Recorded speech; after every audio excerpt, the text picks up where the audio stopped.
Je suis dans ce monde-là depuis 10 mois maintenant.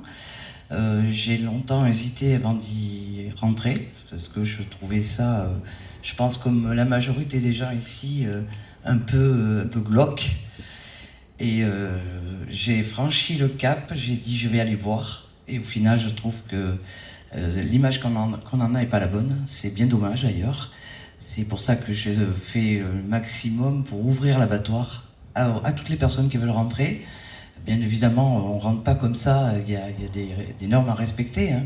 Mais, et je le dis ce soir à tous les gens qui sont là, si vous avez envie de voir comment ça se passe dans un abattoir, il ne faut pas hésiter. Mon Guyon est ouvert. Moi, j'ai pris la direction il y a 10 mois maintenant, en remplacement de M. Chailloux, donc, que Isabelle a nommé. C'est lui qui m'a un peu poussé à prendre cette direction. Je viens du monde de la grande distribution, donc rien à voir. Il m'a amené la première fois en me disant « Viens voir, tu te trompes, c'est pas ce que tu crois ». Et il a eu raison. Il a eu vraiment raison parce que c'est un monde où, au-delà du fait d'aimer les animaux, où on essaye de faire en sorte qu'ils soient abattus, et on mange tous, ou la majorité des gens mangent de la viande, on essaye de les abattre avec le plus grand respect pour eux. Ça fait partie des chartes des abattoirs. Et moi, j'arrive avec un œil un peu neuf dans ce monde-là.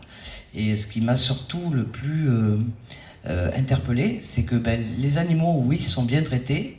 Les hommes le sont, alors ils ne sont pas maltraités, mais ils sont un peu moins pris en compte. Il y a qu'on fait en sorte que les animaux ne se rendent pas compte de ce qui va se passer, mais on oublie juste que les hommes voient ce qui se passe et que derrière, il y a des conséquences morales, il y a des conséquences physiques. Moi, ça fait 10 mois aujourd'hui que j'y suis, il n'y a pas une fois où je rentre dans l'abattoir, où j'en sors indemne. Et je me suis dit, voyons, comment, la première action que j'ai eue, en fait, c'était de me dire, en plus, je suis arrivé à une période où il y avait 3 personnes en arrêt maladie. Donc je me suis dit, mais comment ça se fait, sur une équipe de 11, hein, ça fait beaucoup quand même, comment ça se fait qu'il y a autant d'arrêts maladie, dont des arrêts maladie longs? J'ai un peu creusé le sujet, un peu cherché, beaucoup questionné mon équipe, beaucoup questionné mon équipe, et en fait, il n'y a pas de réponse.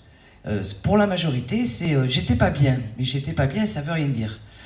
Et je vous ai dit, je viens du monde de la grande distribution, mais j'ai aussi un diplôme d'aide-soignante. À la base, mon premier métier, c'est ça. Toute ma vie professionnelle a eu pour but de prendre fait et cause pour les humains, et surtout d'aider à faire en sorte que le travail soit pas une conséquence oui, une conséquence de maladie derrière, et que quand on part du travail, on se sent plutôt bien. Et là, c'est vrai que c'est quand même un endroit où j'ai trouvé le plus de problématiques psychologiques, mais qui ne sont jamais évoquées. D'abord parce que je pense que la majorité du personnel, ce sont des hommes, qu'un homme a du mal encore aujourd'hui à dire « Ah, ben c'est dur, je suis pas bien ». Je vais pas bien, ouais. Voilà. Et j'ai dit, je vais faire des recherches, je vais voir ce que je peux leur apporter. Et on a mis en place des cours de sophrologie. Alors quand j'ai dit à l'ancien directeur, je vais mettre en place des cours de sophrologie, il m'a dit, mais bien sûr, il n'y a pas de problème, fais ça, ils ne te suivront pas. J'ai dit, on va essayer, je leur ai proposé. Et alors ? Et alors, à mon grand étonnement, ils ont tous dit oui au départ. Et maintenant, ils sont les premiers à me dire, alors quand c'est qu'on a un prochain cours ? Voilà. Parce qu'ils en sentent les bienfaits, parce qu'ils l'ont commencé en groupe, parce qu'ils l'ont continué en individuel, et qu'on y a même intégré, alors là, ils ne sont pas encore totalement rentrés dedans, mais il y a des demandes faites de la DDPP, donc les services vétérinaires qui travaillent en corrélation avec nous, pour eux aussi bénéficier de ces moments alors, eux appellent ça des moments de détente. Moi, je leur dis souvent non. C'est pas des moments de détente, ce sont des moments de travail. Et d'ailleurs, on les fait sur des temps de travail. Qu'est-ce qu'ils en disent, eux ? Qu'est-ce qu'ils ont, au-delà du fait que ça leur fait du bien ? Ils en disent qu'ils n'avaient jamais pris conscience que l'acte et le milieu dans lequel ils travaillent ne pouvaient leur impacter autant l'esprit. Et qui se rendaient bien compte que, au-delà d'eux, ça avait un impact sur leur famille aussi, sur leurs enfants, sur leurs femmes, et que depuis qu'ils arrivent à s'exprimer et à dire que, eh ben oui, ça a un impact, ça joue sur leur famille, ça joue sur eux, bien sûr. Ça détend l'atmosphère. Mais bien Parce sûr. que la femme le sent, les enfants le sentent, que le papa va pas bien. Ouais. Oui, oui. Moi, j'ai une personne qui travaille dans l'abattoir qui m'a dit, qui m'a raconté une anecdote et qui m'a dit que jamais il ne disait qu'il travaillait dans un abattoir. Alors, je lui ai demandé pourquoi. Ben parce que simplement, la première fois qu'il a dit qu'il travaillait dans un abattoir, c'était la nounou de sa fille. Le lendemain, elle a démissionné. Voilà. En disant, oh là là, mais c'est un métier, c'est pas possible, vous tuez des animaux. Oui, mais d'abord il en faut, pour commencer, sinon on ne pourrait pas manger de viande, hein, ça n'arrive pas dans l'assiette comme ça, du pré à l'assiette, c'est pas possible. Hein, et ensuite, c'est parce qu'on n'explique pas ce qu'est le travail, on ne montre pas. C'est pour ça que moi j'ouvre l'abattoir, hein, maximum, vraiment au maximum. Et d'ailleurs, il est ouvert aussi aux éleveurs, si j'ai compris certaines choses. Il est ouvert aux éleveurs qui viennent pour vérifier si jamais... Alors d'abord aux éleveurs. Oui, mais pour savoir si...